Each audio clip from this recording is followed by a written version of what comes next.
好，各位，顯然我忘了開 YT，難怪我覺得好像沒有人聽到樣子。來，40年來塵與土，他人挖礦我吞吐，一紙禁令掐咽喉，方知便宜賬難數。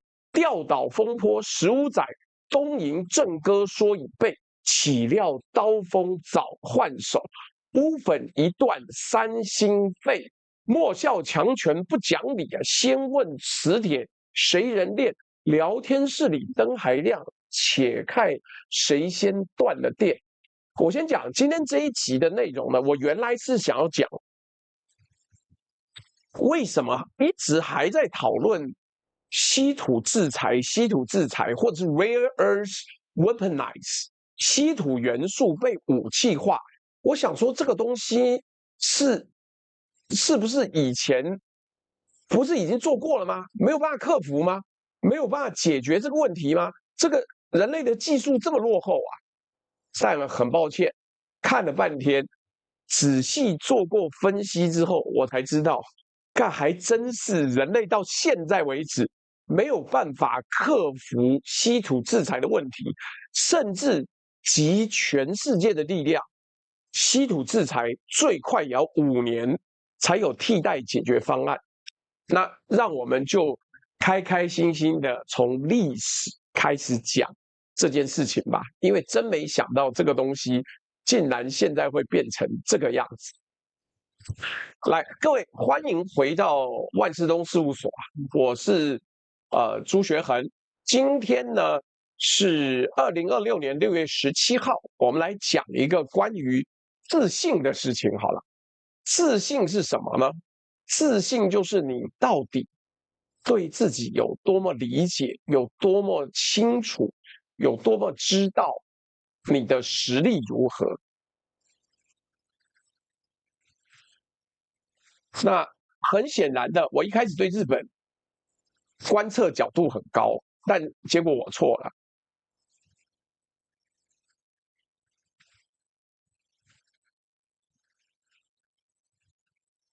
為什麼錯了？因為我的記憶沒有錯，日本的宣傳也沒有錯，但是他沒有解決這個問題，反而是我被糊弄過去的。來，我們先講，這是關於自信的故事。為什麼要說這是關於自信？這故事的主角是全世界公認最會汲取教訓、技術最先進、最超前部署的國家——日本。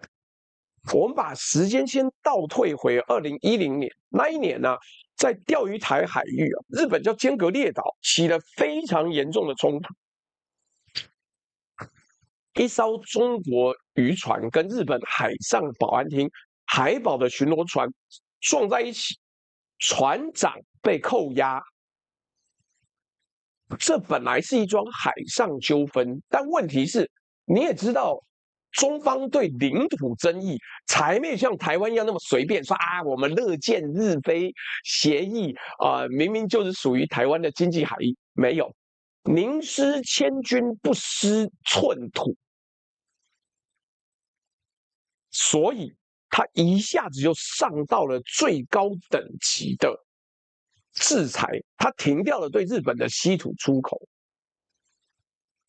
有網友在問說：“那日本為什麼不反擊？”我等下告訴你，原因是全世界一起反擊也要5年。為什麼會這麼怪異？我等下跟你講清楚。來，稀土這個東西呢，是做永磁鐵的關鍵原料。那永磁鐵呢，又藏在日本最引以為傲的汽車馬達、電子產品、精密機械裡面。中國這一個斷供，等於斷掉了日本製造業的命門，幾個月之內，日本就低頭了，而且是真的徹底低頭哦。他把船長放了，然後聲明道歉，出口也恢復了。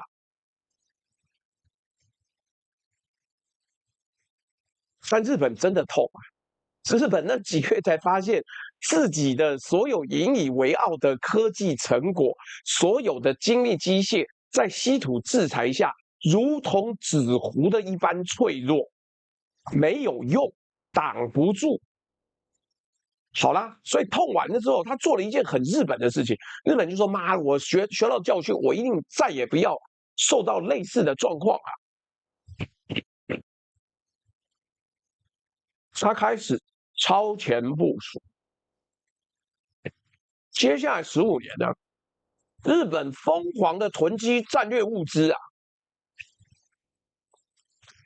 投資澳洲的 Lynas 稀土公司，簽中重稀土的長期供應合約，還掏錢給法國的精煉跟回收項目。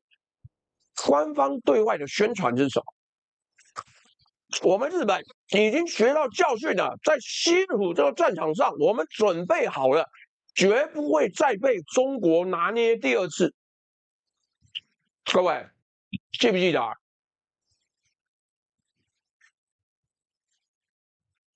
記不記得2010年那一次？記得对不對？那時候全中國的反日示威鬧得非常大，日本變成全世界的模範生，到處跟人家說稀土這個問題我不怕了，你以後就跟我學，我已經做好分散風險了。好啦，我也信呢。我想說啊，現在好像看起來一切如常，沒錯。結果呢，我們把鏡頭快轉到2026年，日本準備好了嗎？2026年6月，日本2家半導體材料廠關東電化、中央硝子向台積電、三星、SK 海力士發出通知，庫存只到6月底，就剩10幾天了。7月1號起，永久停產一種叫做六氟化鎢的產品，電子特氣，它就是一種特別的氣體，專門給電子業用的。這2家佔了全世界六氟化物 Tungsten TU 是吧 ？TU 6F F6，它控制了全球大概1/4的六氟化鎢的產能。停產的原因不是技術不行，沒有，我技術很好，我也沒有退步，也不是沒有市場，全世界搶着要，也不是環保不過關，是沒有原料。中國在2025年底把鎢 Tungsten 納入了出口管制，2026年初對日本的高純度的鎢粉出口基本歸零，完全沒有了。日本硬扛了5個月的庫存，扛不住關門，沒得產了，沒地方給我這種高純度的鎢，我做不出來了。你看到這個故事的真正諷刺的地方在哪？日本花了15年，聲稱自己完全準備好了稀土戰爭，結果中方的稀土管制歸管制，我再加你一刀，我再把鎢砍下去，看你怎麼辦。他換了一把刀，把鎢砍下去之後，日本補了上一場戰爭的漏洞，結果中方就從旁邊再找了一個新的洞。你看這是什麼狀況？更尷尬的是，連日本的智庫都心裡有數啊。四川和平財團的研究員寫過一篇報告，說日本在南鳥島海底挖稀土的事情。後面章節我會詳細分析，裡面白紙黑字承認，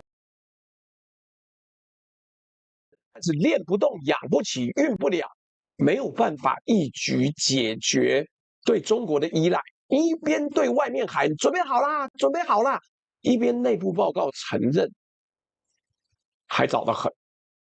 這就是今天這一集的隱性。我是看了這個東西，我想說日本怎麼還在幹叫？不是都準備好了嗎？不是說中方對他制裁毫無影響？狗屁！媽，我最討厭有人騙我，我最恨有人把我當白痴。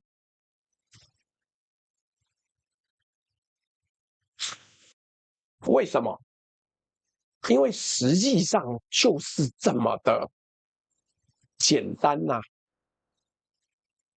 實際上它就是這麼的輕鬆，是當你長時間放棄了某個產品系列的生產之後，你就會出事，你就會出事。出什麼事？出解決不了的事。日本只是第一個被戳破這個幻覺的，但台灣、美國、巴西、整個歐盟，每一個喊着我們要擺脫中國的玩家，手上的牌都比嘴上說的要薄。這一集呢，我要跟各位確定一個判斷。我先講了你沒事，這個結論先做。沒事的，你可以去把它放着聽，可以去別的地方做菜什麼東西的。來，5年之內100%跟各位保證，5年之內，國際間沒有任何人、任何國家、任何集團能夠取代中國的稀土與關鍵的礦產霸權，沒有哦，各位完全沒有，你想都別想。那所以，其餘所有台灣快要突破了，日本快要突破了，黑龍江那都假的，你自動把它當成大內宣，真的很嚴重，你知道嗎？真的很嚴重，而且不是唬爛啊，不是唬爛。來，我繼續往下講，這個事情真的讓我也覺得很意外。為什麼？因為媽，你明明跟我講都沒問題的啊。來，你自己看，日本對中稀土依賴啊，2010年是90%，近年來降到60%了，這叫準備好了？你他媽在數字上就騙我嘛？但是沒有，2026年還被另外一個刀直接給砍掉，這我真心覺得很麻煩。好了，來，我們跟各位講，現在很多人看新聞哦，沒有仔細看。我跟你講，真正的問題 ，rare earth 稀土不是稀有，你不要被搞錯了，稀土從不稀有，稀土從不稀有，它的英文叫 rare earth， 是因為當初它的存量不是很密集的，它的存量是比例分散的，所以你越少才沒有。中國之所以壟斷稀土，不是因為稀土只在中國，別的地方挖不到，大錯特錯。稀土一點都不稀呀，稀土一點都不稀，是我們以為它稀，實際上它根本不稀，幹小不稀嘞。好，不管，全世界已知的稀土儲量有1半以上不在中国，然後呢，巴西自己就握有將近全球1/4的已知蘊藏，排世界第2，連美國加州都有礦，而且你知道嗎？直到1980年代，全世界最大的稀土供應國是美國，不是中國啊！你現在各位可能在打問號，我靠，媽的，過去那麼多年我聽到的什麼中國稀土武器化罪該萬死，全球都所向披靡，是嗎？假的，為什麼是中國壟斷呢？既然礦到處都有，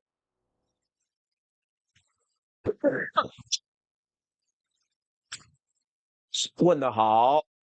這就是今天核心的關鍵。你今天聽了帶走，你以後就大概永遠了解稀土的問題在哪裡。答案是，中國壟斷的不是稀有，是骯髒跟效率，而且現在已經越來越往純度的方向走了。我慢慢跟各位解釋，稀土要從礦石變成能用的材料，中間要經過一道叫精煉分離的工序，這個工序有多麼的挑戰環保能力，你仔細聽就知道。我用做菜来比喻好了，反正我愛吃。你想象一鍋大雜烩，17種長得幾乎一模一樣的元素全部融在一起，原子序也接近，性質也接近，你要把它們一個一個分開，靠的是什麼？大量的强酸强鹼，反复的提煉純化，要上百次而且過程中會產生什麼？大量的有毒氣體、有毒淤泥，還有放射性物質。這是一門又髒又毒又不太賺錢的工作。所以在1980年代以前，主导市場的美國就跟台灣的那個晶圓代工業一樣，美國、法國、西方國家說啊，我國內環保意識抬頭了，我不能做了，我公司不能做了，一家一家退出了。他們不是做不到，是不想在自己家後院做这件事，所以主導權於是整晚被捧去了當年環境法規最寬鬆的地方——中國。但是時間可以治癒很多事情。中方願意吞下這個環境代價，他把效率、把污染不停的提高，污染是降低哦。也就是雖然一開始人家嫌髒，但他後來做到，它的污染其實並不比西方國家要來得嚴重的時候，規模現在全世界已經沒有人追得上了。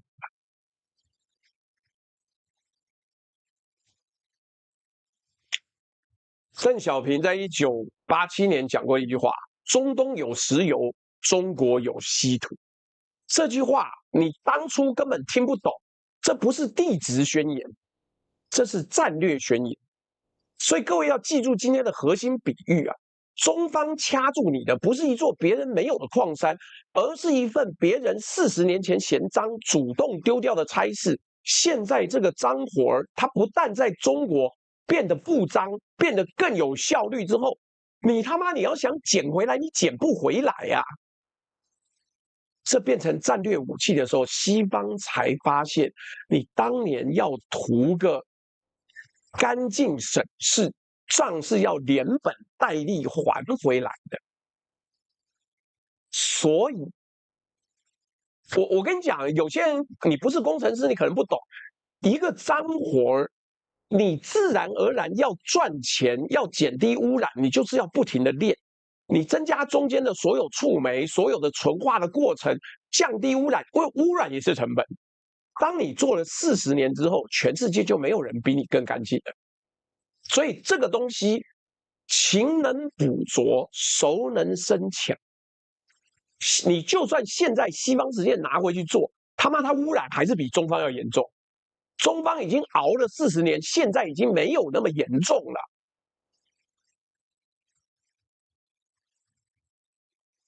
所以來，我們繼續往下講。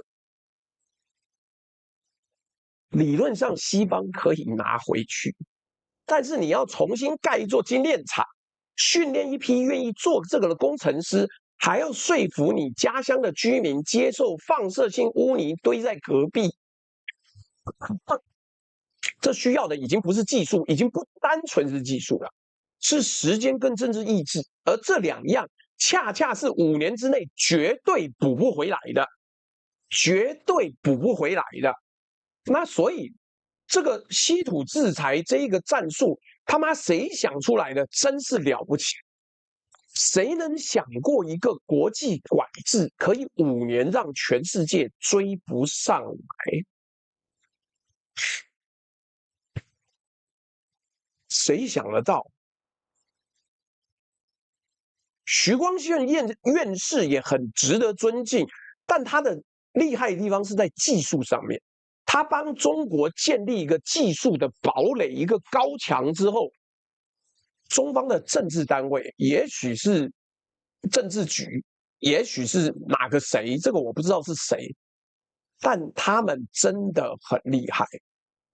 你看，來，我給各位看這一張圖，整個稀土產業根本不稀有。問題是中方把整個製程提煉的所有的能力90%通通吃掉。那你看，知識產權也贏，量也贏，哎，你不要說5年不信能追上，我跟你講，我不敢講更多啦，因為那個太誇大了。但問題是，5年是集全世界之力哦，不是開玩笑，是全世界所有的國家，美國跟歐盟跟中南美洲全部團結在一起做不到。為什麼？市場原先不存在啊。那你看這有多了不起？這有多了不起？哎，我也先講，我也不是什麼文理兼備，是我對一個問題好奇，我就會深入研究。我不是馬上變成這個領域的專家，但我會看書、看資料，用 AI 重新分析，交叉問題之後，我提出問題來嘛。稀土的這一個專欄哦，我去年在北京我就寫了，可寫完之後，我想說，幹這個說不過去吧？怎麼可能有5年？我沒想到我出來之後，在整理那個資料的時候，我再一個比對，我發現哇靠，媽狀況變得比2025年還要嚴重。那好，我們繼續往下講。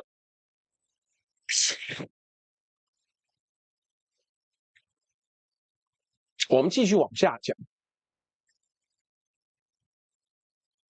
是真的，就算全世界都團結起來，沒有辦法解決，因為它有幾個方法啦。第一個，回收；第二個，重新採礦；第三個，開新公司精煉。這5年之內都追不上，抱歉，沒有辦法，就是這樣，這是物理差距呀，這是物理差距。那我們等一下再詳細解釋啊！你不要聽我，你以為我是吹，對不對？我幫中共中央政治局、幫中共中央統戰部、幫中共中央那個宣傳部吹嗎？不是，這是科學，這是科學。來，我們進到物理層面，很多人問說啊，就做永磁鐵啊，不就磁鐵有什麼了不起？為什麼稀土的磁鐵不能取代？我先給各位一個數字感。衡量一塊磁鐵強不強，有個指標叫做最大磁能基，英文叫做 BH Max。你可以簡單理解為，一塊磁鐵平平的貼在一個鐵櫃上，你要把它摳下來，要費多大的力氣？你家冰箱上不是老是貼給兒子的信、給媽媽的信、給這個哥哥弟弟的小紙條嗎？那個叫做鐵氧體磁鐵，就是氧化鐵，某種程度的氧化鐵。磁能基大概就這樣，你扣得掉一塊高品質的稀土磁鐵，材料是鐵、鎢、銅，它的磁能基可以超過400千焦耳每立方公尺。每立方公尺，這怎麼一回事呢？好，你看一下這個背後的東西，我一邊嘴講一邊看，是冰箱磁鐵的10倍以上。10倍是什麼意思？我們不要單純講說它變得10倍強，不是。同樣的磁力，稀土磁鐵只要1/10的體積跟重量就可以做到。這對什麼東西最重要？對又要輕又要小又要力氣大的東西最重要。電動車的馬達、無人機、飛彈的導引系統、戰機，馬達越大，需要的稀土越重。這是 CRU 顧問公司的專題報告裡面寫的內容。而且還不只是力氣大哦，不只是這樣，因為整個稀土磁鐵有2個非常變態的特性，是什麼？第一個，它在強大的外部磁場干擾下，還能保住自己的磁性不被打亂。這對馬達跟發電機是生死攸關啊，因為馬達本來就靠2個磁場互相作用在運轉嘛。你只要在裡面加一點點，這個字念銻是吧？這種重稀土，它就能在超過攝氏200度的高溫下繼續運作。你若有工程背景，你現在應該聽懂了，又要磁能基高，又要抗去磁，又要耐高溫，這3個要求要同時滿足啊！目前地球上沒有第2種材料做得到如鐵硼這個程度，有沒有替代品？有在路上，但全部都在路上，沒有一個到得了現場。第一條路是什麼？換材料啊，譬如說用鉑，化學性質很接近，但鉑又貴又稀少，拿來做馬達是開玩笑，你他媽是勞斯萊斯都出不起。再譬如說鋁鎳钴磁鐵，材料便宜，也耐高溫，但它磁力只有稀土磁鐵的零頭而已。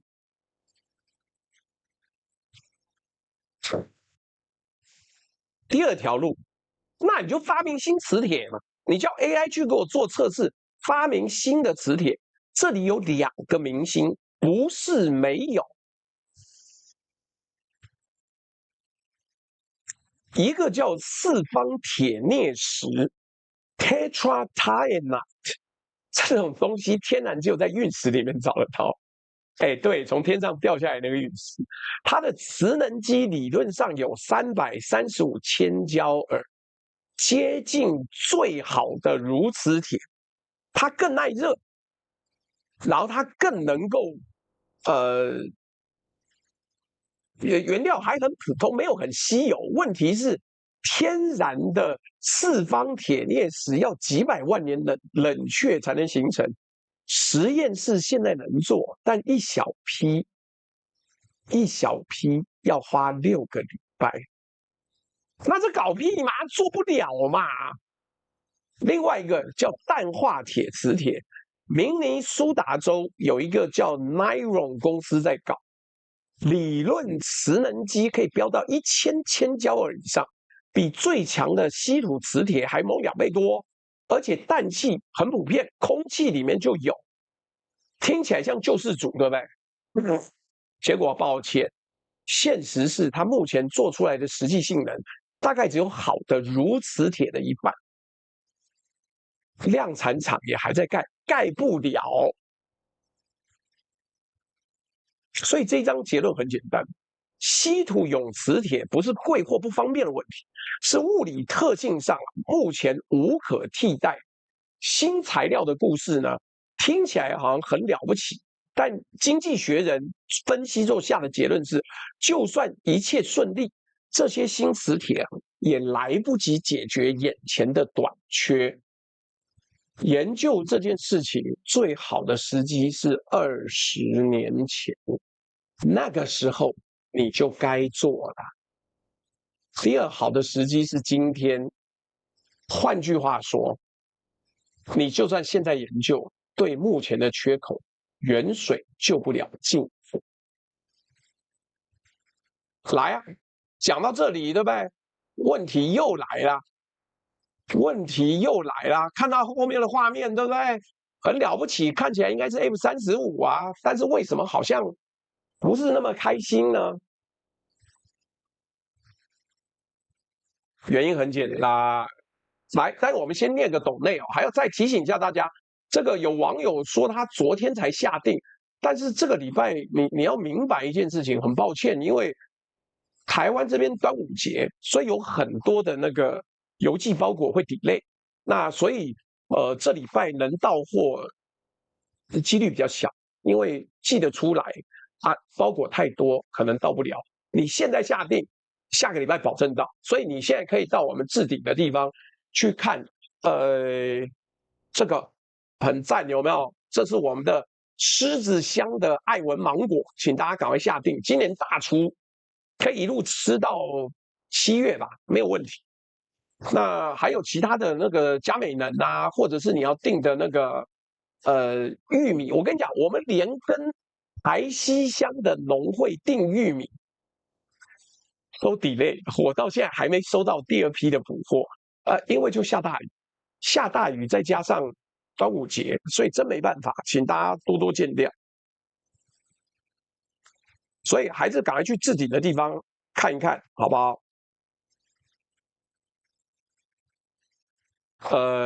芒果快吃哦，7月中就沒了，你到時候就要後悔了。現在1公斤100多塊而已。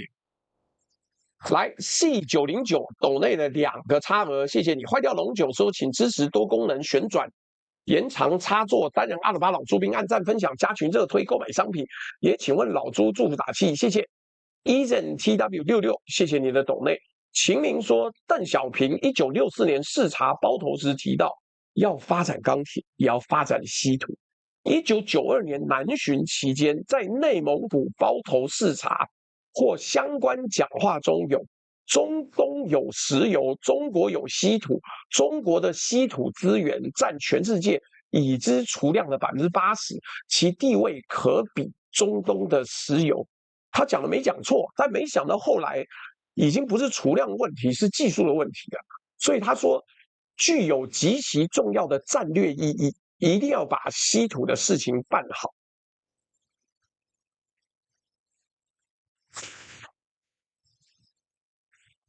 這個壞掉龍九說，很遺憾的，我國執政黨的牙齒及爪子只朝向國內，屁眼向國外，邊搖邊嗚求幹。Candaceify 說5年太高估了。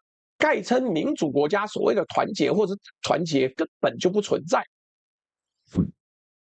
就算日本、美國等類啊，到現在也是還是不想把污染帶到自己家了。对了，何小 BB 說，這個大陸自從被川普第一任期內科技制裁，自行發展太空科技，並完成天宮太空站建制之後，材料科學的進展一整個突飛猛進。啊，沒辦法，你封鎖我，我要活下来啊。所以，美國早些年的科技發展应該也與太空實驗有關。你知道那個魔鬼氈Tacro 嗎？就是那個貼上去的那個東西啊，這個啦，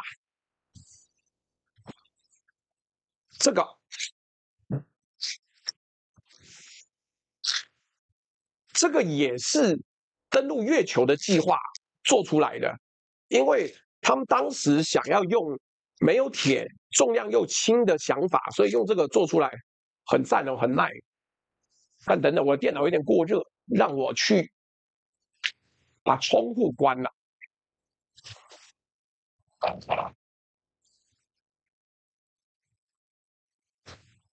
哎，修回來了。金盞花說：“朱大總是提供給大家這麼豐富的知識，小小打賞一下。”劉梯兩說：“天不生我地下魂，萬古黑絲萬古如長夜，稀土非是賤如你，稀土提煉似長城。”真心是這樣子。然後飛過海的長旺面說：“朱大擺龍門陣，龍飛鳳舞的讚。”哎，我很擅長聊天的，好不好？哎，我跟你講，你不要講稀土走私哦。最近有一個網友跟我講，他說：“媽的，你其他走私什麼東西都沒問題，最近稀土走私進到國安階段了，你敢走稀土偷運，他媽國安法伺候，你大概就去，不是去秦城輪不到你，你大概就被關個5年10年逃不掉。你被關個5年10年逃不掉，所以這個就。”不要抱怨了，真心不行。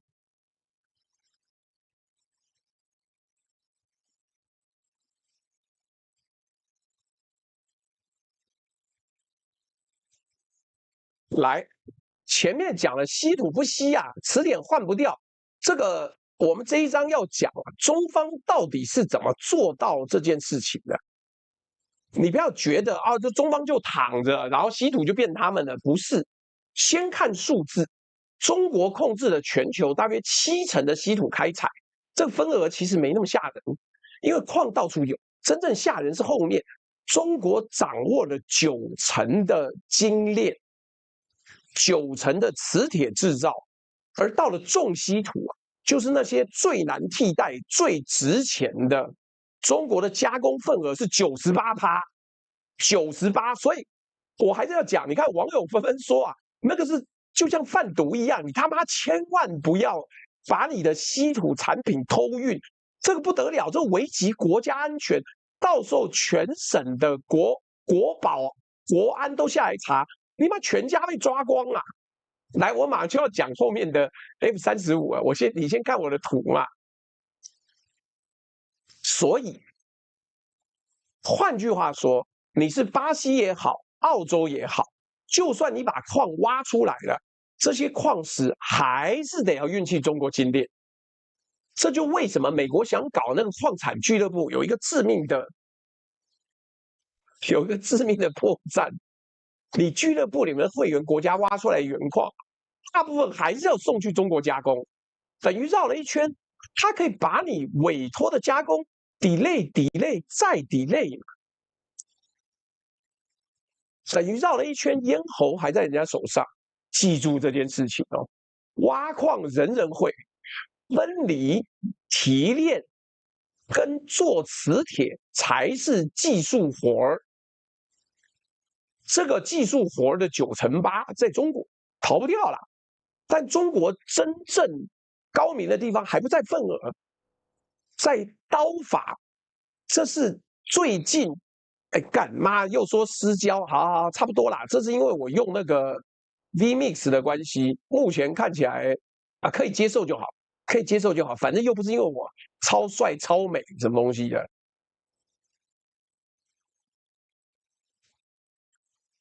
這個我記得有一陣子常常出這個問題，最近怎麼好像又變了？來，不管，我在調了，失焦就失焦啊，請大家不要一直在意我長什麼樣，沒有人會在意，為什麼就你們那麼在意？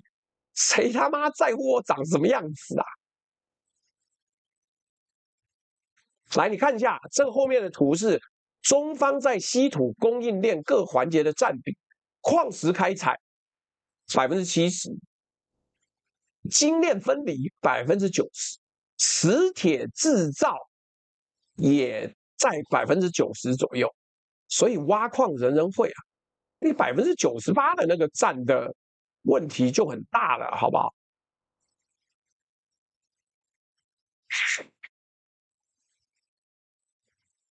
日本被各種禁運，為什麼不還手？還什麼手啊？沒有辦法還啦！我等下會講清楚啦。還日本不還手，而且日本現在自顧不暇。高市早苗最近被打得咪咪冒毛，我禮拜天再做一集討論高市早苗現在上下交煎。中刊文春這一期又出了，你不要再說謊了，他媽那就是你的木下剛志第一公設秘書的聲音，不要再騙了。來，中國這一次稀土戰爭新建了一套許可證制度，涵蓋了700多項商品。這個制度的關鍵不是它不管你買多少，它追蹤每一噸稀土的 final user， 最終 consumer， 最終的使用者，每一噸礦從哪裡出去，最後到了誰手上，做成了什麼。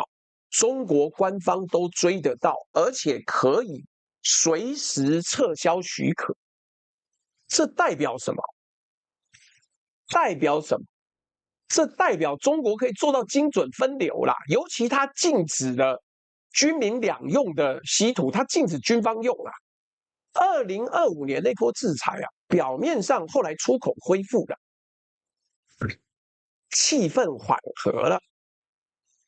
但經濟學人講得很清楚啊，他說你流向西方軍火商的那條線始終是掐死的，也就是民用的，我放給你沒關係，你用，不要說我不給你一條活路。但是軍用的，很抱歉，照樣不准，照樣不准。你體會一下這一手技術的高明。如果中國全面禁運，全世界一起痛。國際輿論會炸鍋，反彈會很大。就像肥羊講的啊，不要說什麼日本還不還手，日本現在面臨的軍工制裁已經讓他奄奄一息了。如果他要還手，中方就把連民用的稀土我通通禁給你，看你他媽怎麼辦？看你他媽怎麼辦？所以。中方用外科手術刀的精準切割，它讓你的民用電動車照樣有馬達，你的冷氣呢照樣能夠吹，老百姓沒有感覺，沒有感覺。可是你的 F-35、你的飛彈、你的雷達，關鍵零組件就是拿不到。就拿不到啊！他精準打擊國防，放過民生，有一個王道思想，降低國際反彈，同時讓對方的軍工供應鏈慢慢失血。因為現在的全球庫存有一個地下秘密的金庫，是優先供應軍工產業，但是再多沒有了。剛秦明有講啊，日本有一個大問題啊，它所有的東西都是軍民兩用產業，三菱、山葉重工等等等等，都是軍民两用的。啤酒說用，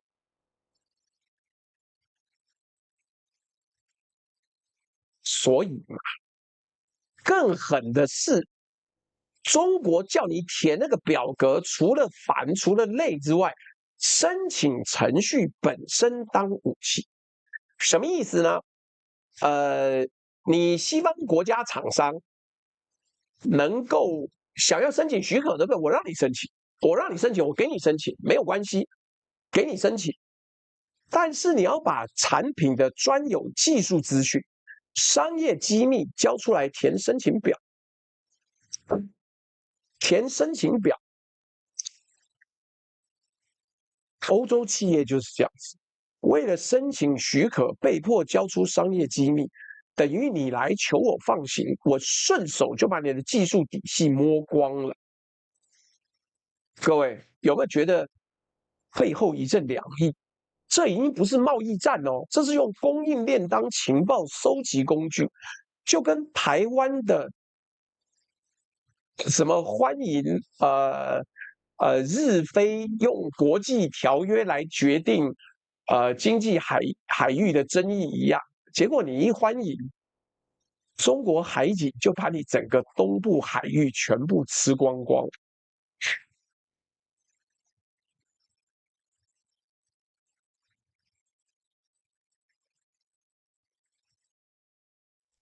這一段的結論是，中方的稀土武器不是一把砍向所有人的大刀，是一把可以指定目標、追蹤到底，還能順手扒皮的手術刀。這種精密程度呢，西方目前完全沒有對等的反制工具，完全沒有。你要反制，前提是你得有自己的供應鏈，而你沒有。沒有就是沒有，沒有辦法幫你宣傳的。這台灣這邊瞎雞巴講，說什麼我們研究出了稀土的提煉方法，那個是很低階的技術啊，你研究出來沒有用啊，你沒有礦，沒有單子，沒有委託，沒有大量提煉的能力，沒有高精度產出的能力的時候，你提這個東西幹什麼？什麼賬號違規說？申請文件要用 WPS 格式哦，不支援 DOC。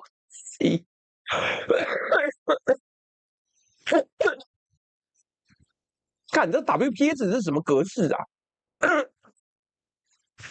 你不要聽台灣媒體在瞎雞巴講，你相信民視，相信三立，媽，你看你智商會倒退好不好？我今天跟你講的才是真的。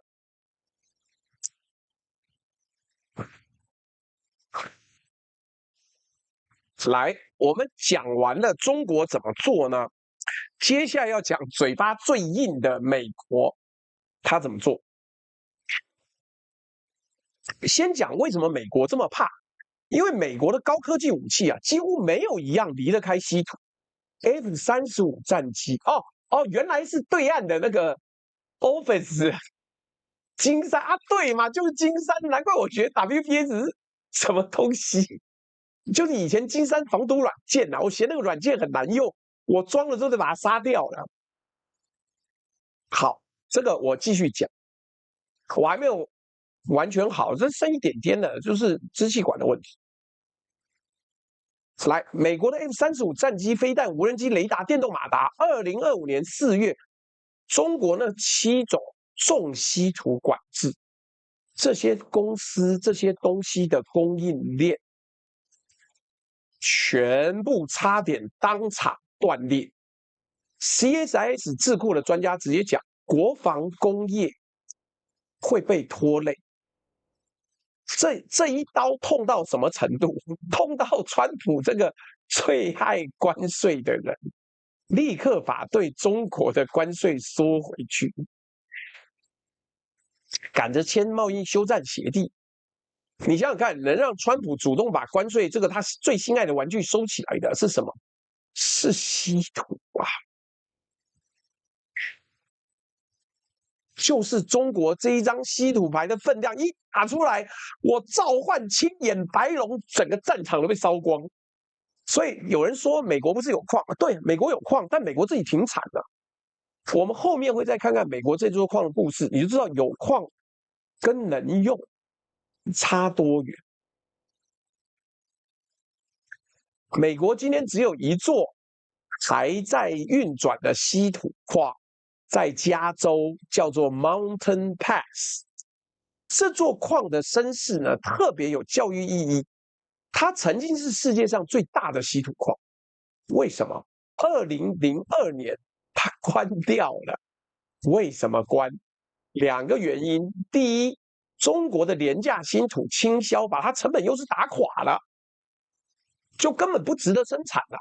第二，它出了一次有毒廢料外洩，然後加州呢？加州就把環保法規又加嚴了，於是它又貴，又面對傾銷競爭，又有環保壓力，關門了。看出來了嗎？這一座礦的死法，正好是我們前面講的這個劇本。西方嫌髒，嫌不賺錢，把市場讓給願意吞下環境代價，有以待將來的中國。Mountain Pass 近幾年被美國新東家重開了，但是這中間斷了20年了，技術人才供應鏈全斷光光了。更要命的是磁鐵，美國跟其他所有國家一樣啊，就算能把稀土挖出來，甚至精煉出來，它還是缺一個能力。什麼能力？把稀土做成高性能磁鐵的能力。而這個磁鐵製造，中國也限制出口。不好意思，你不會做對不對？那我限制出口，就這麼巧，我就這麼巧限制了它的磁鐵出口。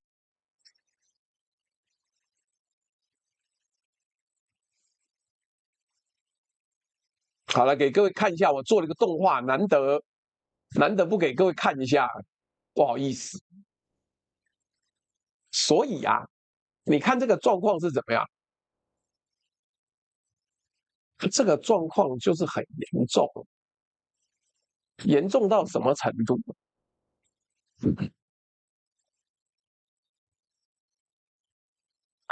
嚴重到沒有礦，不能提煉，也做不出磁鐵來，那你搞屁呀？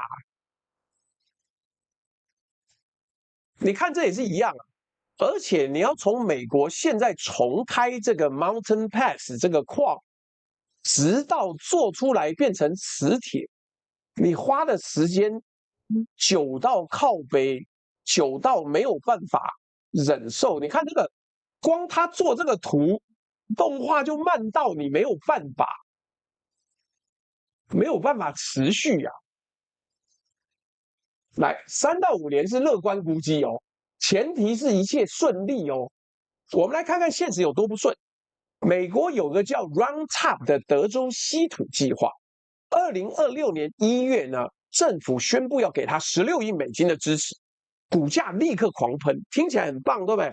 但你知道這個計劃從什麼時候開始喊呢？他從1980年代喊了40年，到現在還沒有成。還有那個 MP Materials， 就是川普就說那沒關係，我們就保價跟 MP Materials 買，但怎麼樣呢？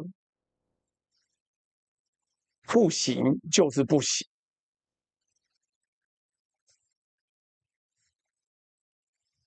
你看，結果保價補貼變成黑。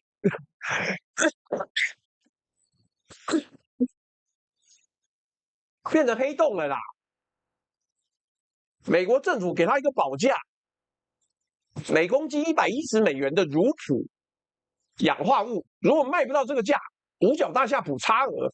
問題是這個價差不多是中國的2倍，而且因為政府保證補到$110，MP Materials 根本不想壓這個價，所以反正賣多少，國家都幫忙補到$110，這就是中央計劃式採礦的悲劇。錢撒下去，效率不見嘍，效率不見了。所以美國現在的困境是有礦，但要重啟。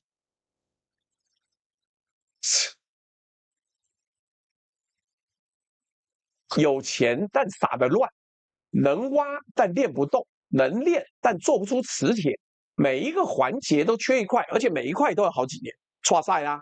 所以這一段呢，定死一個時間判斷，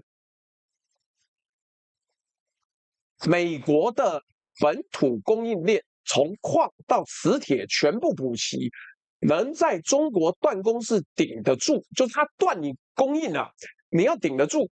最樂觀也是2030年以後，而中国的刀，它2025年就砍下來了，中間這5年的空窗，沒有人補得上，任何人都補不上。任何說美國即將擺脫依賴的，都是大內宣，都是騙人的，不要聽他講，去買股票。好了，接下來我們還要講啊，今天要說老實話了，希望大家不要崩潰，好不好？希望大家不要傷心。來，我們今天這一章呢，你看這個是一個運礦船，日本的。哎，我再念個斗內好了，反正今天講內容很輕鬆。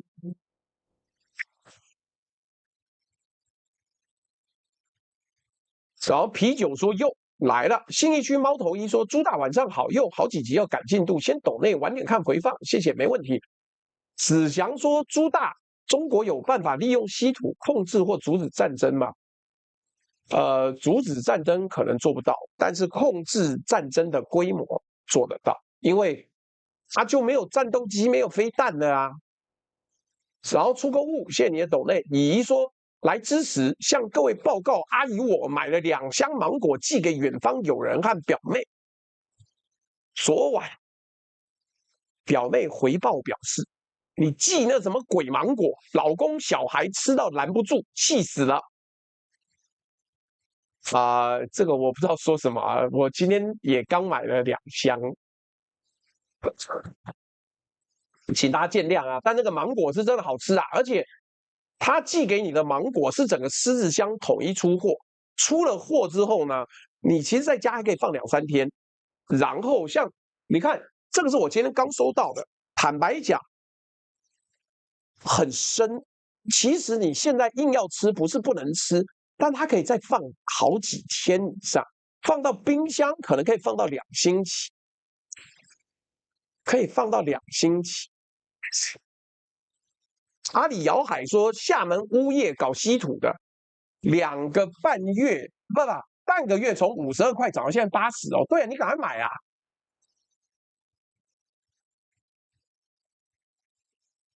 這樣就叫生了，你以為是綠色才叫生哦？孩子很久沒去買水果了，對不對？來，所以我們這一章就要做一個點評。全世界想要搬開中國這座山的玩家，我們一個一個檢查他們手上的牌。先講結論，每一個都卡在同一道牆前面，規模。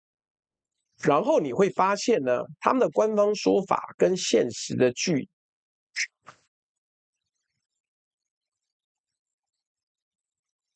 都大得驚人。第一個，日本是海底撈月，日本在南鳥島外海。謝謝 TikTok 這邊 Kate 的斗內，他斗內的一個人氣助攻。然後還有誰？這個還有蘇生泰，還有走走，還有湯托尼175，謝謝你們。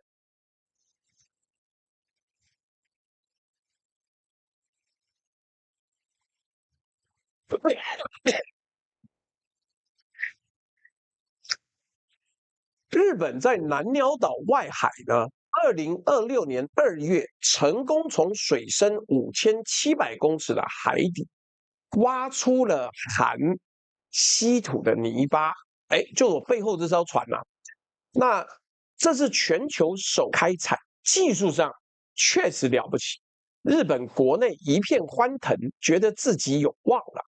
但是根據日本自己的智庫四川和平財團的報告，一盆冷水當頭澆下來，他列了3個過不去的坎。第一個，撈得起來，煉不出來。海裡這些泥呢，挖上來還是要分離精煉，而日本的精煉技術過去都轉移給中國了。中國現在精煉市占超過90%，超過90%。第二，撈得起來養不起啊！南鳥島離東京1950公里，那艘探測船地球號一年運轉成本上百億日幣，每天要燒掉數千萬日元。你要在價格上跟中國拼，拼不過。第三，撈到了也沒用在刀口上，它根本沒打到中國的痛點，也就是精煉吶，沒有用，好嗎？撈不到痛點，你記住一個數字對比就夠了。日本砸錢找澳洲的 Linus 當替代，澳洲一整季產出8噸，而中國呢，每個月對日本出口就有14噸，一季8噸對上一個月14噸，這就是規模的差距。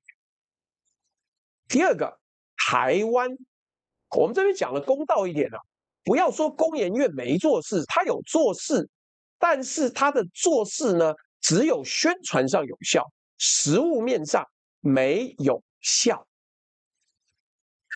各位趕快按個讚吧！目前才504個讚啊，這個以同上1000多人來講，不到1半人按讚，這也他媽太小看我了吧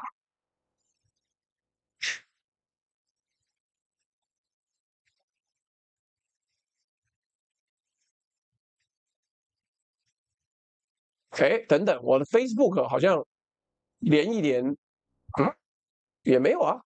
好，算隨便隨便。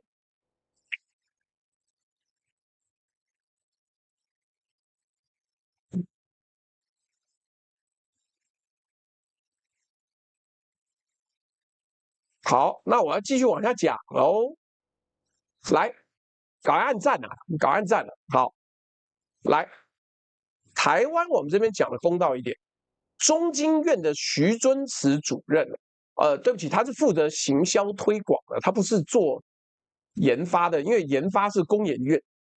中經院的徐尊慈在2026年6月在華府的 Brookings 研究所的座談會上講，他說台灣的工研院已經開發出稀土提煉技術，連美國都知道，連美國都知道。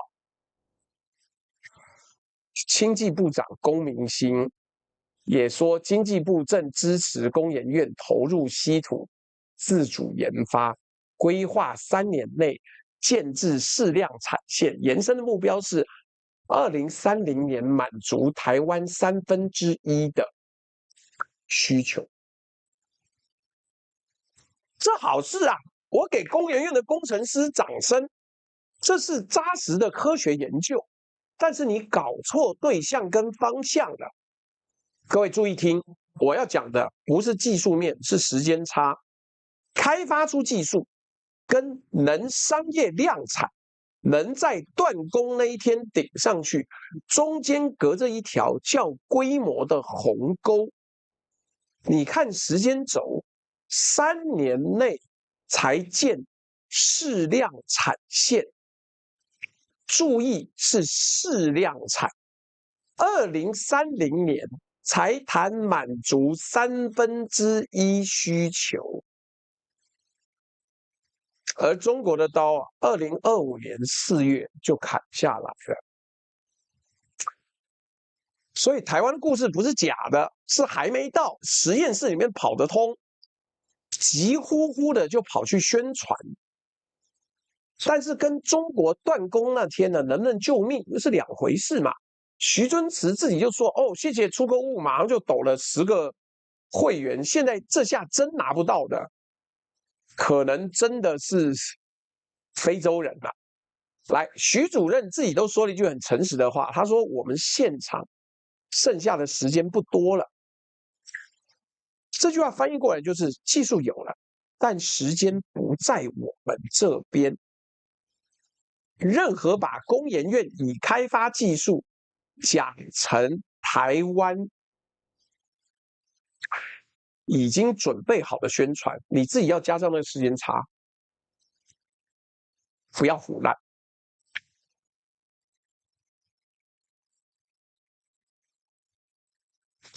黃正光老師說，他20年前曾赴外高加索蒂爾內奧茲烏密礦區進行隨機採樣化驗，可惜廖萬龍沒買單。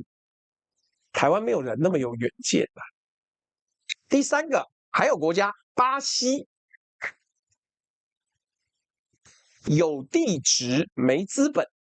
巴西握有全球近1/4的已知稀土蘊藏，排世界第2，地質條件一流，電費便宜，又有成熟的採礦工業，聽起來是最有本錢的挑戰者，對不對？但巴西現在只有1座礦能運轉，2024年才開，還一直出現生產問題。其他幾十家礦商還在排隊等執照，最快也要2028年才能投產。而且關鍵是，大部分的礦商根本不想在巴西本地做精煉，因為 refinery 精煉這件事情太燒錢了。巴西本地市場吃不下，也沒有專業人才，所以巴西大概率還是把原礦挖出來送去別的地方煉。有礦沒有完整供應鏈。陳艾倫是非洲人了，真的搞到現在了。上次我看到，幾乎所有網友都抽到，都沒抽到。來，再來，歐盟要做嘍。他有個計劃叫 Resource EU， 要協調27國一起採購、一起儲備，但錢少得可憐，30億歐元要分給34種關鍵礦產，其中稀土只佔2種。而且歐盟談判的方式讓業界搖頭。有個南半球礦場的負責人說，他跟歐盟官員開了幾次會，一次來20幾個人，沒有一個人的頭銜聽起來有商業背景。這就是歐盟，開會來了24個官僚，沒有一個會做生意。對比一下美國那邊，是一個當過淘金礦工，坐在國安會裡面的 David Copland。一條龍指揮，風格差距一目了然。所以這一段的結論是：日本撈得起，練不動；台灣有技術，但要等2030；巴西有地質，沒資本；歐盟有意願，但是沒錢沒人。4個玩家，4種卡法，但卡在同一個地方，就是規模，就是規模。那你看看。日本搞了15年啊，說我都已經分散供應需求了，結果澳洲一整季3個月給8隊，中國1個月就給14隊。好啦，這已經很慘了，但沒想到還有更慘的。規模這個東西呢，快不了。中方用了40年，用環境、用補貼堆出來的這個血肉長城，不是你開個記者會撥個預算5年之內就能複製的嘛？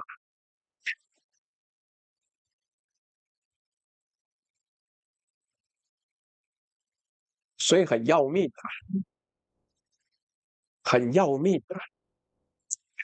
來，我再念個抖內，順便提醒大家按讚、分享、開啟小鈴鐺，下次要聽精彩的節目才能聽到，好不好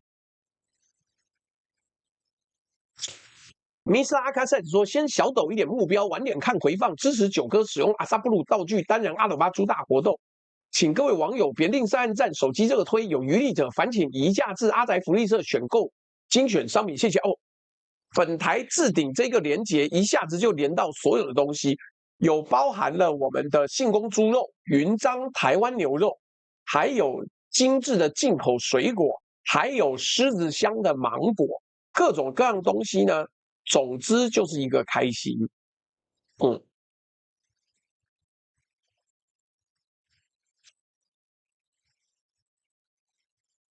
所以啊。出口物說按讚送會員，阿快按讚，快按讚吶！出口物已經送了10個了。Natasha， 謝謝你的抖內 ，Violet 也謝謝你的抖內。今天的目標就是你聽了覺得看得爽，你就抖；那看不爽，那就不要抖，沒關係。來，接下來這一章呢，六佛化屋跟5年的定局，就是沒有辦法解決嘛。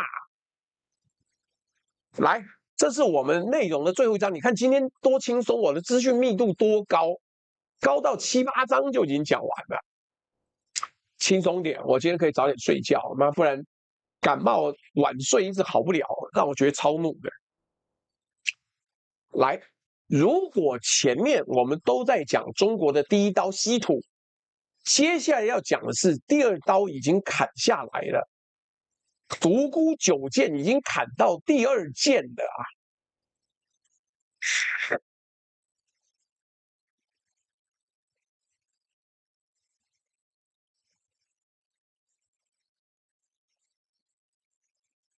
來，我们回到第1章日本停產的這個故事，我們把它講得清楚一點，讓各位可以理解。主角叫六佛化物，英文名稱叫 WF6。這個東西你這輩子再也沒聽過。我跟你講，在今年以前我也沒聽過。但它決定了你手上那隻手機呢，能不能夠做出來。我解釋一下它有多關鍵。它的關鍵程度，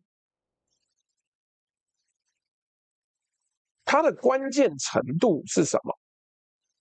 關鍵程度在於一顆先進晶片裡面有幾十億個 transistor， 有幾十億個電晶體，這些電晶體之間呢，要靠超細的金屬導線連接，細到幾十奈米，是頭髮絲，就是頭髮本身的幾萬分之一。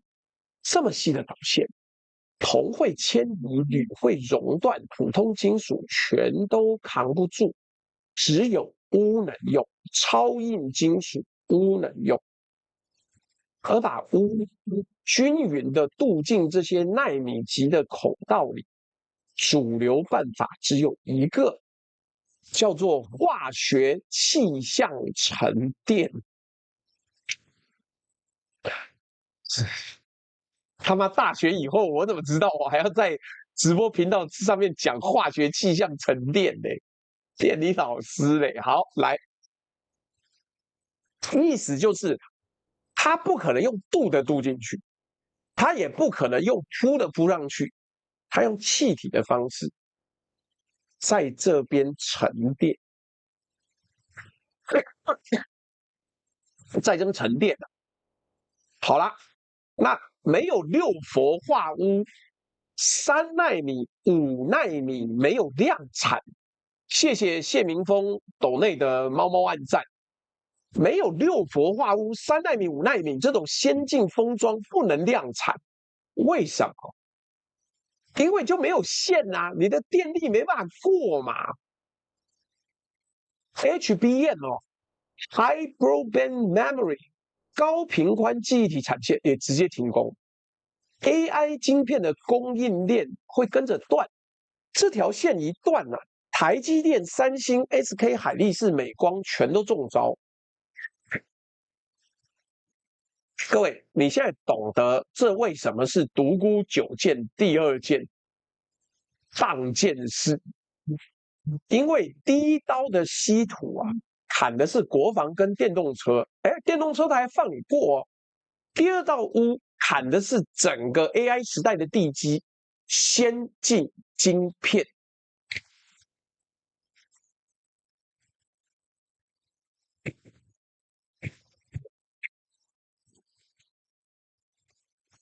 中國稀土還在供應，沒有一刀切，民用優先，比較慢，比較久，但軍用就完全不行了。軍民兩用呢，看心情。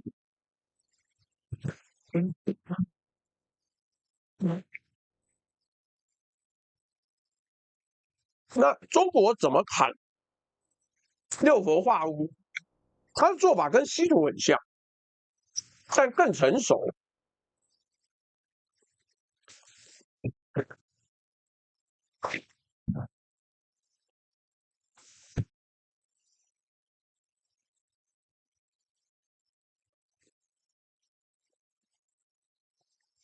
六氟化鎢的生產成本呢，那不值钱了，6到7成来自於高純度的鎢粉。全球80%以上的鎢資源跟精煉產能都在中國手上。日本本土幾乎沒有鎢礦，80%以上的鎢產品靠進口。高端的半導體級的高純鎢材料，對外依賴度高達90%。中國在2025年底把鎢納入出口管制了。2026年初呢，對日本的高純度鎢粉出口基本歸零，基本上是沒有了。鎢粉價格同比漲了3倍多，日本企業靠庫存硬撐了5個月。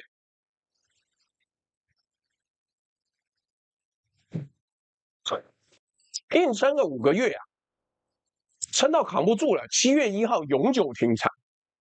你不要看台灣的媒體在那邊瞎雞巴講，說什麼全世界都討厭中國，幹，那問題是這個原料是實打實的啊，你不要就生產不出來啊。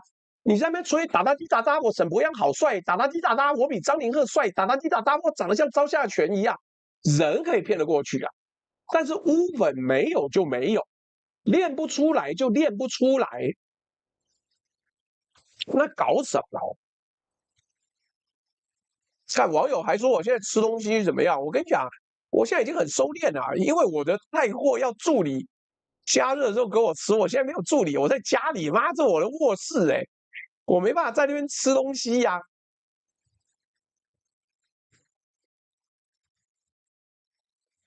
而且更重要的是啊，中方的超硬金屬鎢的管制呢，它不是全面斷供，它用許可證制度。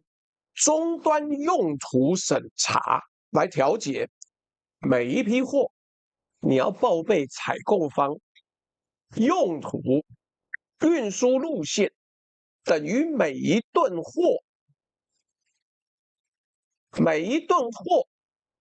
裝上了定位器。這套操作在國際法層面站得住腳啊，因為你自己同意的嘛。我是商業要求，我要求你整個供應鏈公開透明，可以吧？那不然你不要買啊，讓你連告都不好告。剛秦明講說高市早苗，到處都說這樣不合法，沒有不合法，商業邏輯。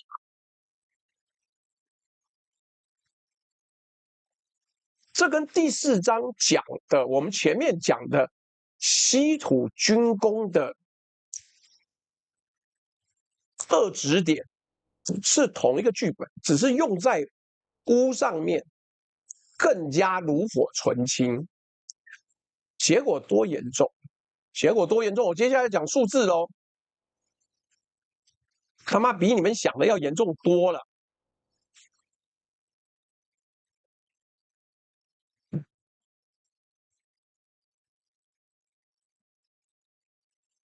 7月1號之後還剩15天，全球六氟化鎢年產能少掉大約2200噸。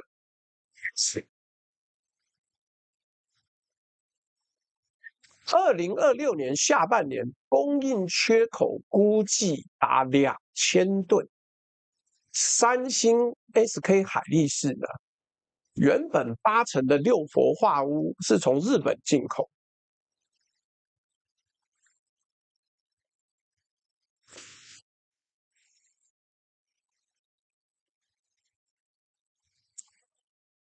庫存呢 ，SK 是海力士哦，你不要看它今年發了那麼多的獎金，它的六氟化鎢庫存撐到8月就見底。現貨市場上高純度的六氟化鎢價格已經翻倍，增加100%。鎢粉呢，漲了6到7倍。Cynthia Chen 說：“朱大好像又瘦了，謝謝大家，我還在努力減肥跟做運動，那有沒有變瘦再說啦，再說。來，有沒有救兵？幹，有救兵啊，妙了吧？有沒有覺得很驚訝？他媽真有救兵的，真有救兵！救兵是誰？中國自己的廠商，中傳特氣，特種氣體，年產能2000噸。”純度做到6N 級，早就打進了台積電、三星、海力士的供應鏈。日本停產留下的那2000噸全球缺口，最有能力，目前全世界最有能力補上的是中國企業。三星、SK 海力士現在緊急啟動的是什麼？他趕快去保中傳特技填申請書，要認證我這個東西是民用產品。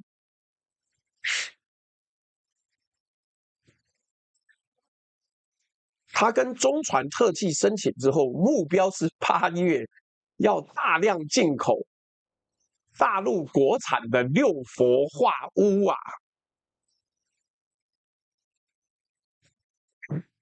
所以你體會一下這個閉環有多狠。中國卡斷了日本原料，日本停產留下缺口，然後中方自己的廠商來補這個缺口，等於中方一手製造問題，另外一隻手賣給你解藥，客戶被迫要重新站隊啊，他被迫要重新站隊了。你看看這個多悲哀，這整張圖你看一下。它是一個完整的閉環啊，所以下一次呢，這些高科技廠商會選誰當供應商呢？答案不言自明。來，通北街黑絲交流協會說，去年的加拿大財長說 ，G7 渴望降低對中國稀土的依賴，從依賴走向韌性，他媽都是宣傳。這個東西是科學，是硬科學，數學硬道理，沒有就是沒有，不要瞎雞巴講，不要瞎雞巴講，真的，別掰了。那你看差多少嗎？2000噸缺口，你說減少了嗎？減少了嗎？沒有哦，很抱歉，來。美國想不想反制？他當然想啊，他為什麼不想反制？美國已經在重啟韓國那一座關了30年、全球最大的鎢礦之一，叫桑東鎢礦。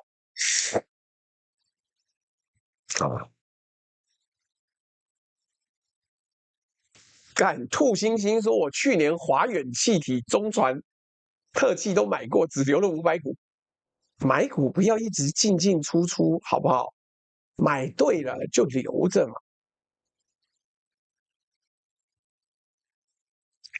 來，桑東鎢礦啊，2026年投產，就今年要投產。但是礦山重啟啊，不是1天2天的事，從挖礦、提純到產出電子級產品，要好幾年。而替代材料從實驗室走到成熟商業化，可能要10年以上。各位有沒有發現，鎢的故事跟前面6章的稀土故事是同一個結構，有礦的沒技術，有技術的沒原料，新礦要3到5年，新材料要10年以上，中間這幾年的空窗沒有人補得上。而且中國的打法在一直進化，一直進化，它不是卡在這邊就沒有了，它在一直往下走啊。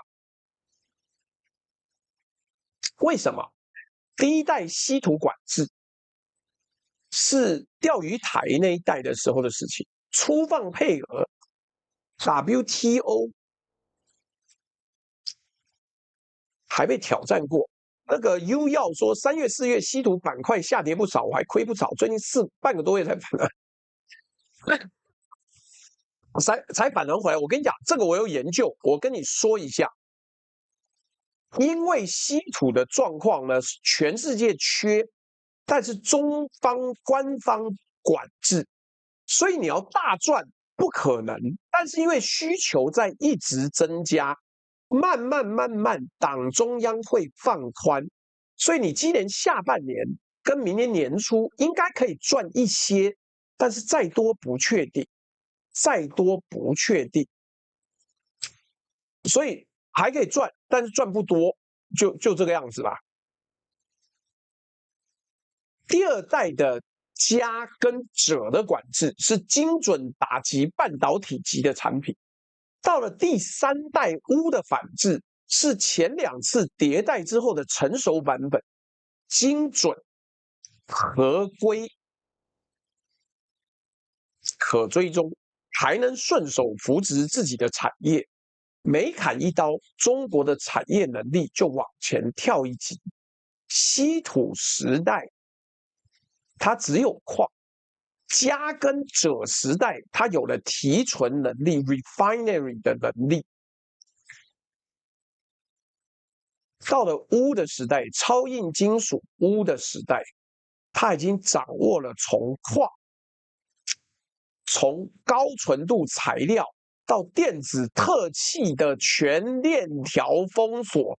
但是鎢還不是最後一刀啊，請各位要小心吶。鎢還不是最後一刀，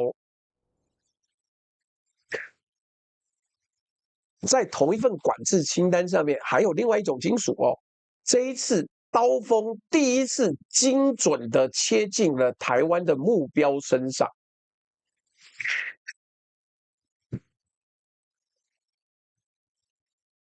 來，這個金屬就更冷門了，磷化銦。跟台灣的雙面處境，這是什麼小呢？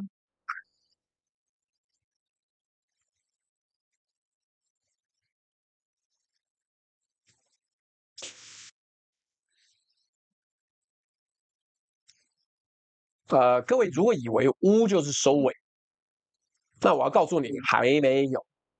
請各位回去看2025年2月4日，中方這件事情管制清單上面寫的不只是鎢，是鎢、銻、鋯、鎳、銦5種一起。前面我們花了一整章講鎢啊，我現在要講清單上的最後一個名字銦，因為這一刀第一次的精準的對準台灣的高科技業。先講銦是什麼？我們以前背那個元素資源表叫硼鋁鎵銦鈦，碳系鍺錫鉛氮磷砷銻銬2硫硒鋰鈷氟氯溴碘铬氦氖氬氬氙氡，我到現在都還會背啊。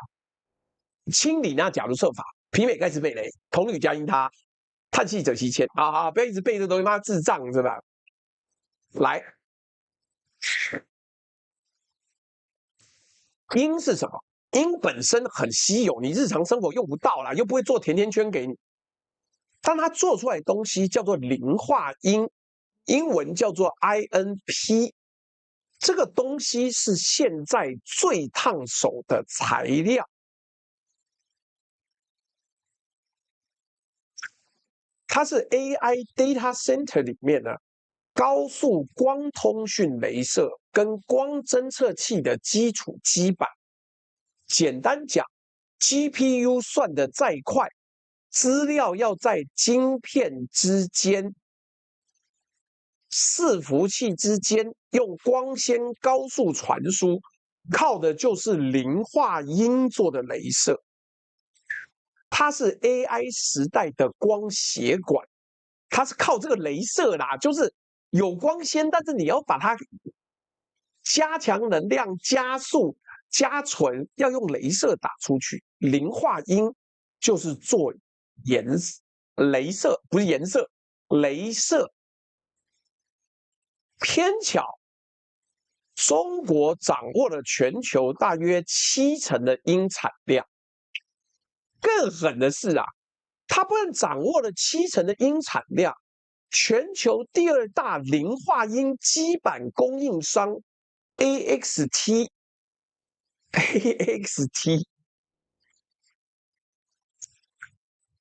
它的核心生產子公司北京通美，就他媽設在北京，完完整整。整個生產鏈在中國的出口管制框架裡面，逃不掉的。哎，有沒有發現這個套路超眼熟的啊？對，它跟烏一模一樣，又是一個外國公司，但生產在中國境內，所以被管制掐住了劇本。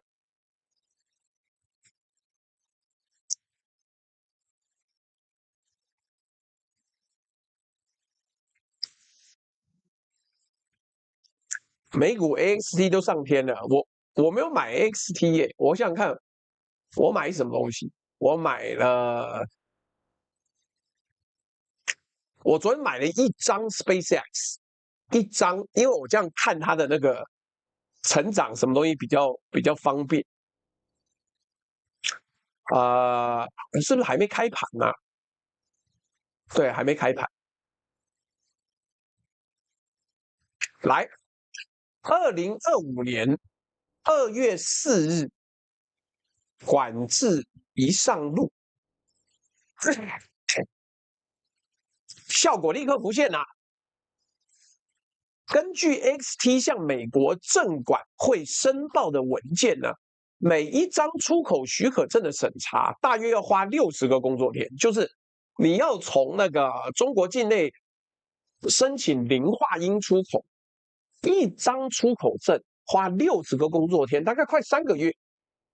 結果呢 ，AXT 的中國子公司一直到2025年6月，哎，我只有買1張啦，1張啦，不是，就1張而已，一張股票，1張200多美金。來，所以 AXT 的子公司管制了4個月，到2025年6月才拿到第一批出口許可，中間整整4個月的空窗期，訂單全部積壓，出不了貨。出不了，沒有，這4個月有多痛呢？看 AXT 自己的財報啊，2025年第4季，因為許可證發放數量跟速度不如預期，公司直接把營收預測下修到2250萬到2350萬美金。為什麼？因為他媽就沒有啊，沒有磷化铟啊。AXT 的執行長講白了，磷化铟的許可呢，就是100%沒有就幹不了，什麼都不能做。那你說要怎麼辦？你要他怎麼辦？沒有人講1張啦，就算了，我不習慣那個講法，就一小股。來，所以 AXT 的執行長直接講。他說：“現在啊，磷化铟的出口許可是本公司目前面臨最重大的挑戰，完全沒辦法解決。價格呢，6寸磷化铟的晶圓的均價，從管制前大約$1400飆到$5000一片，漲幅大約250%。我知道網絡上有人講漲了5倍，不是看誰買得起嗎？什麼219000美元，幹買不起呀、我買一股一股看一看，看一看。我們用比較保守也比較多来源证實的數字啊，是250%，2倍半。光是2倍半呢，就足以讓整條 AI 光通訊供應鏈跳腳。跳腳到什麼程度？我給各位一個最有力的證據：輝達 （NVIDIA）。2026年3月2號，輝達一口氣對2家光元件廠 Coherent 跟 Lumentum 各投資20億美金，合計40億美金，鎖定 EML 雷射的產能，還要把磷化铟晶圓產線拉到美國德州。各位想一下，連輝達這種世界頂級的公司都得砸40億美金去搶雷射，強把產能搬回美國，這本身就說明了磷化铟這條供應鏈對整個 AI 生態系有多致命。但這裡才是今天最關鍵的轉折。前面7章，台灣幾乎都是旁觀者。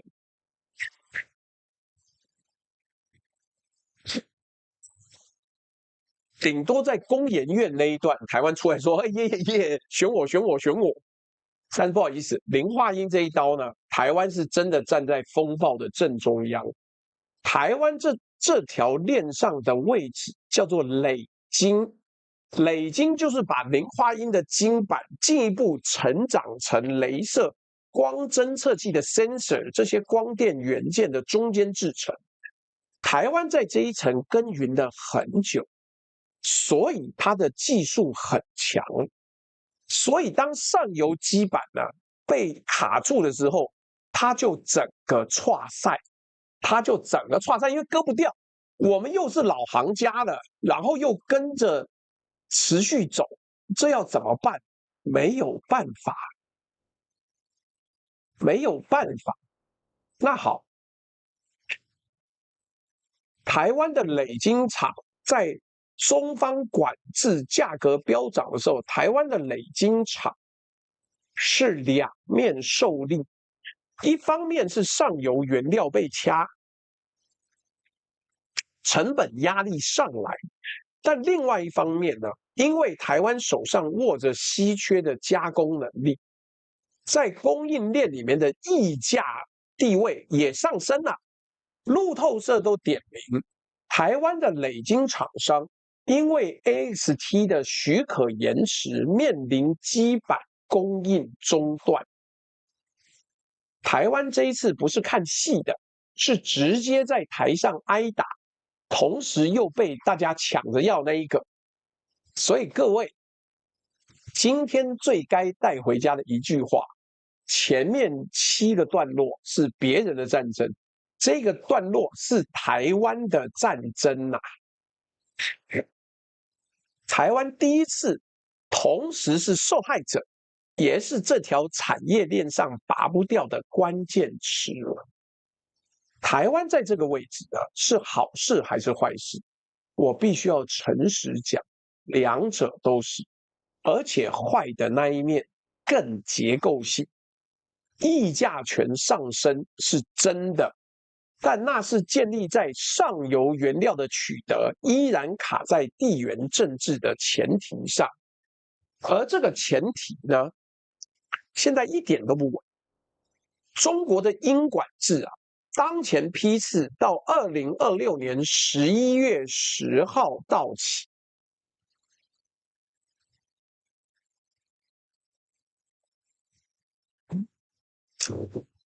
到期之後續不續，還要不要再管？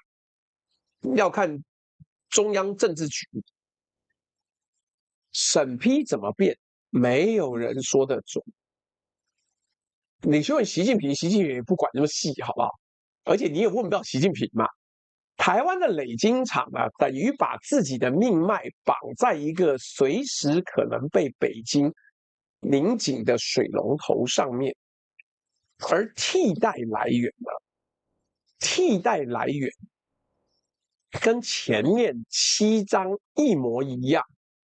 日本的住友電工，德國的 Freiberger 在擴產 ，AXT 自己也說要在2026年底把產能翻倍，聽起來有救，但 AI 光元件的缺口，連 McKinsey 都估800G 模組的產能要到2027年都還低於需求40%到60%，低於需求，不是高於需求。替代產能都在路上。但 AI 的需求跑得比他們更快，遠水還是救不了近火。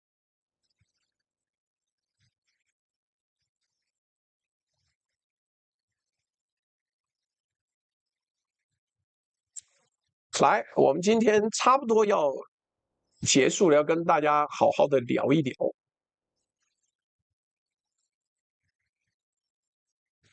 今天還不錯啊，我們有同上有大概1500人。那請各位記得要按讚、分享、開啟小鈴鐺，不然我們最近的收入就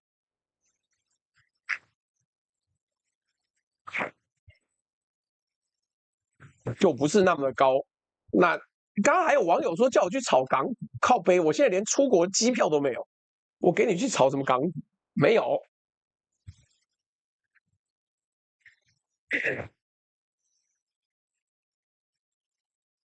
來，我們這一系列呢，慢慢的走到這裡，也就快要結束了。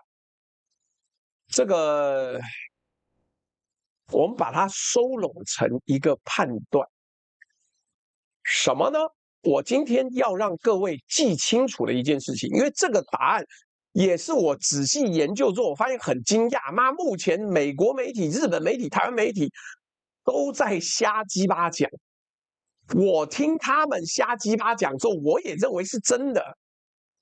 曾玉美說：“可是台股似乎不受影響啊，因為他媽這個叫歌舞升平，你知道，能拖一天是一天，拖到最後。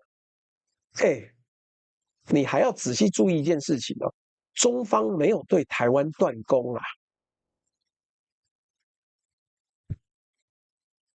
中方沒有對台灣斷供。”你信不信？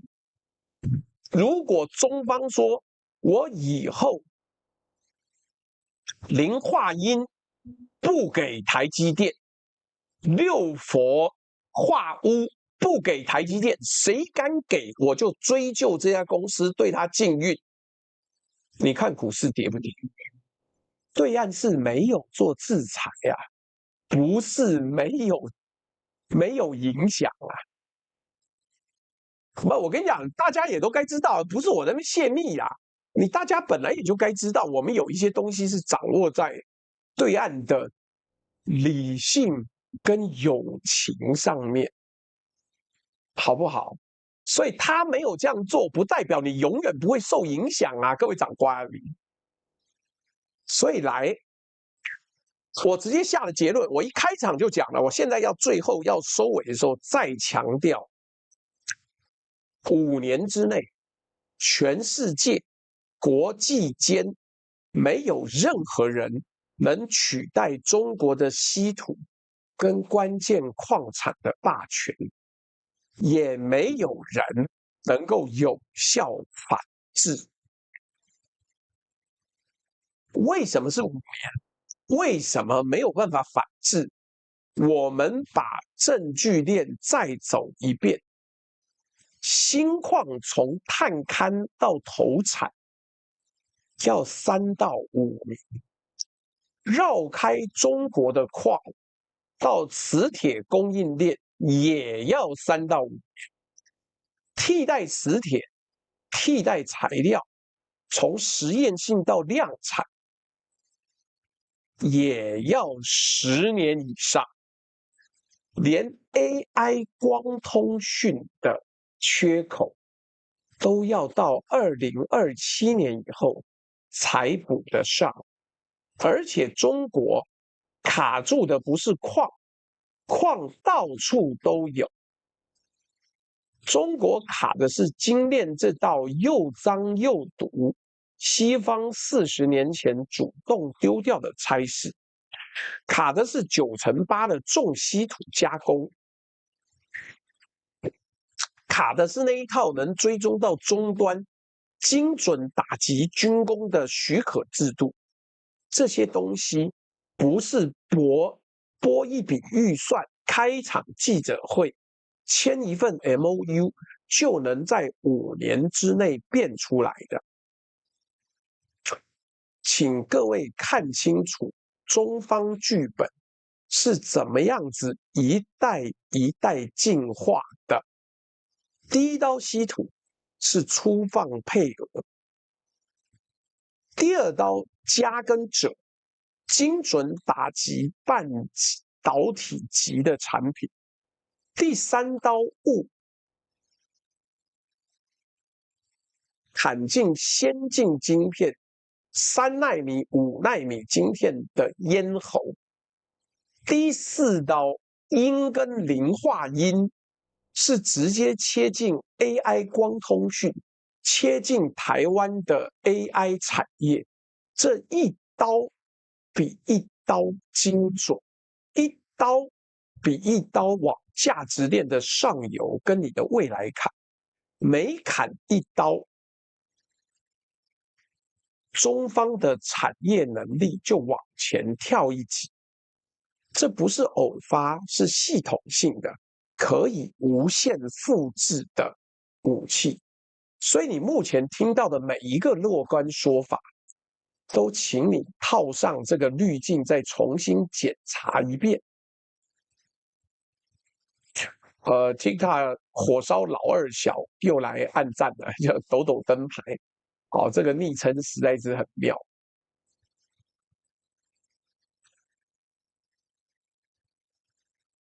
所以你聽到的每一個樂觀說法，都要跟我們萬事通事務所站在一起，重新檢查。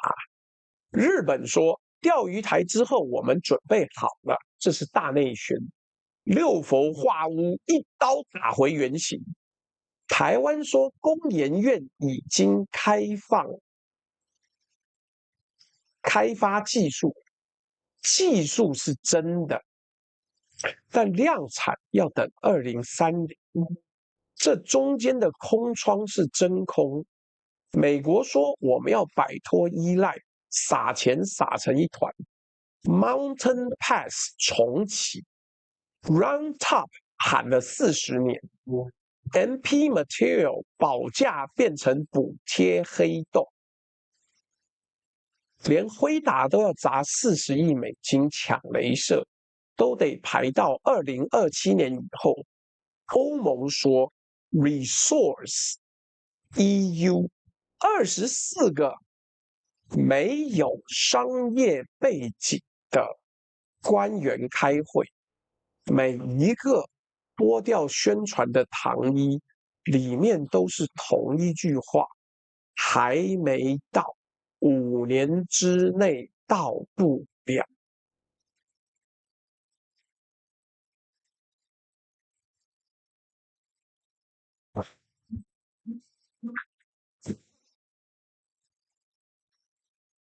哎，這不是長他人志氣，這是理性客觀的分析得到的結果。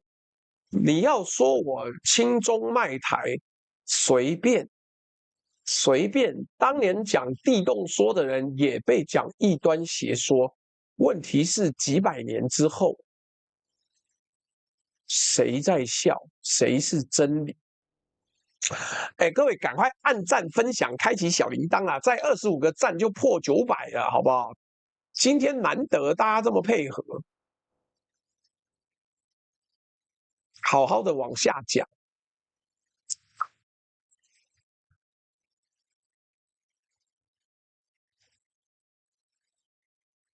所以啊，當你知道了對手的牌有多硬，自己的牌有多爛，你才不會被那些我們即將彎道超車啊，我們馬上就要變成世界第一名了，你才不會被騙啊，長官。你現在買股票都是用這個錯誤的資料做決定的話，有什麼正確的可能？然後在真正斷供那一天呢，你會措手不及。看清楚現實，才有機會做準備，也是這5年之內你唯一能做的事情。別再自我安慰，老老實實的用10年的耐心去真正追上技術，補那個40年的洞。舊時代的規則是誰掌握核心技術，誰定義產業。新時代的規則變成誰掌握不可替代的資源，加上完整的產業鏈，然後你才會得到真正的定義產業權，從稀土到物，從磷化銦到未來的不知道哪個地方還能怎麼做。這次的獨孤9劍才用了4件吶，這只是這個新時代的開場預演。我是朱學恆，這裡是萬事通事務所。我們相信科學終將勝利，但是在勝利之前，要誠實的面對一切，我們才能知道我們落後了多少。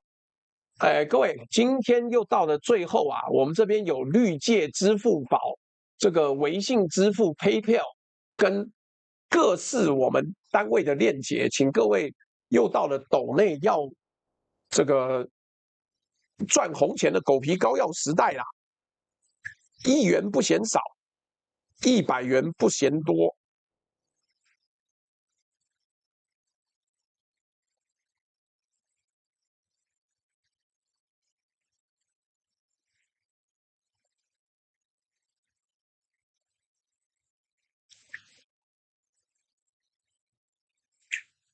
想躺平的 Wilden 最近確實都有點忽略了這一點，謝謝提醒，記得要多看吶。來，各位趕快要抖內，然後有問題要提問的趕快提問。再次預告，禮拜6的時候有一個網友委託的送藥直播，各位有空要記得看，好不好？來源說日本用光刻膠反制有效嗎？沒有效。因為你用光刻膠反制，我就加大你的民用制裁，我連民用的稀土都不給你，我看你怎麼反制。黑龍給夠了。這個拼力5970說小小贊助 ，Sylvia Chang 趕到，你今天蠻晚到的，到嗎9點左右才到啊。然後 Mars VIP 說感謝豬頭顧的耐心講解。想躺平的 Wilden 說最近確實都有點忽略這一點，謝謝提醒。有錢的捧個錢場，沒錢的按個讚嘛。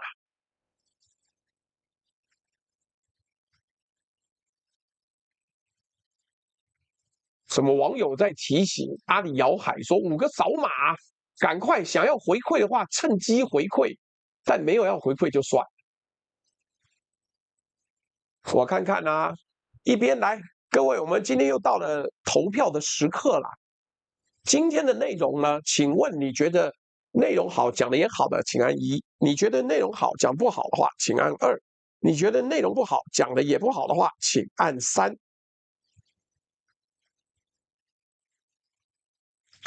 我們來看一下哦。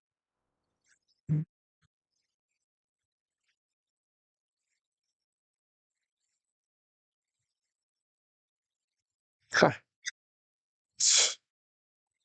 鹽城自助餐4日遊，大巴接受吃13頓自助餐，到底在幹嘛啦？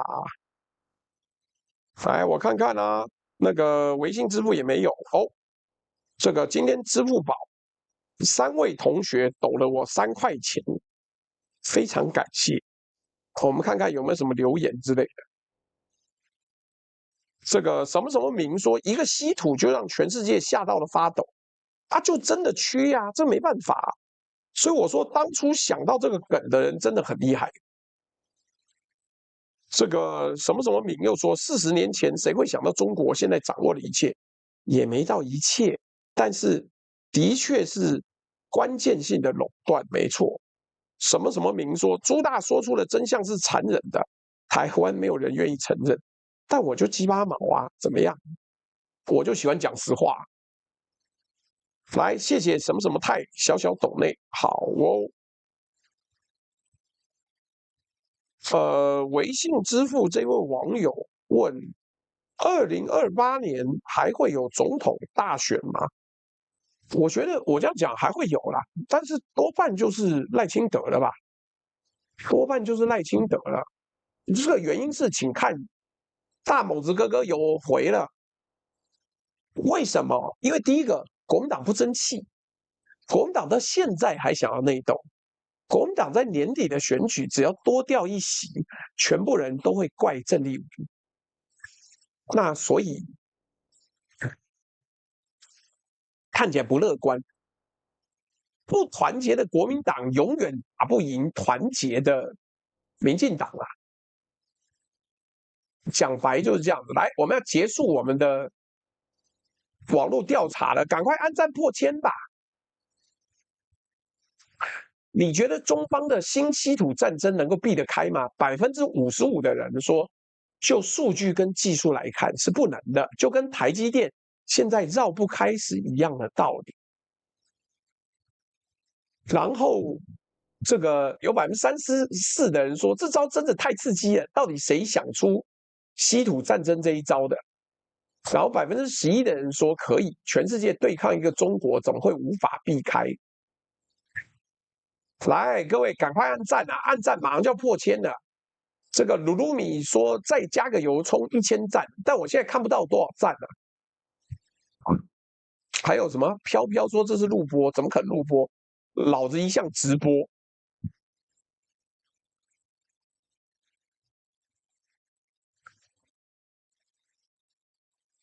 966，還差3、4個讚啊！各位最後趕快上線按讚。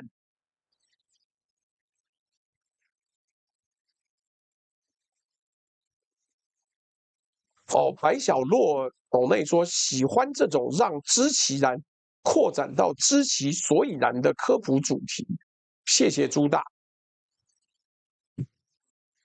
沒事，我喜歡做這種東西啊。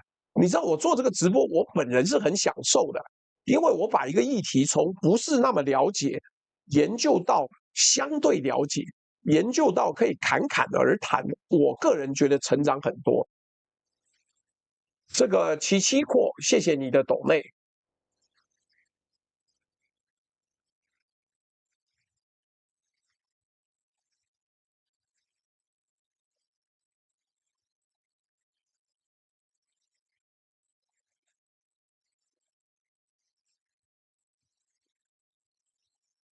所以我明天要做什麼題目？來看看這個，我查一下我這個禮拜的內容，跟大家做一個預告。我明天要講了台灣跟全球南方的綠電的弊案的比較。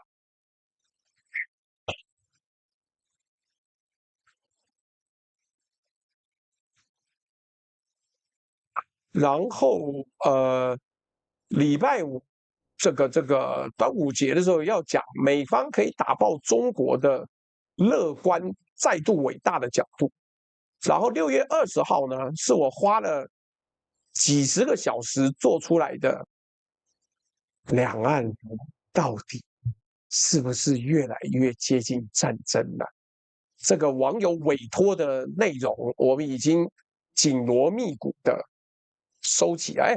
我們要動綠電，我一切使用呢都是目前公開的資料，我還去比較全球南方。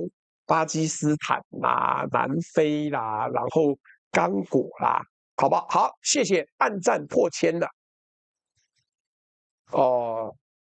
這個題目不會太危險，還好，因為它重點是在全世界，不是在台灣，而且我沒有要講台灣的綠電到底有什麼樣，好吧？破千的，謝謝各位，而且我跟你講，我最後要抱怨一件事情啊，有網友每天都問說，哎，你這個東西看起來 AI 槍太重了。我說他媽又怎麼樣？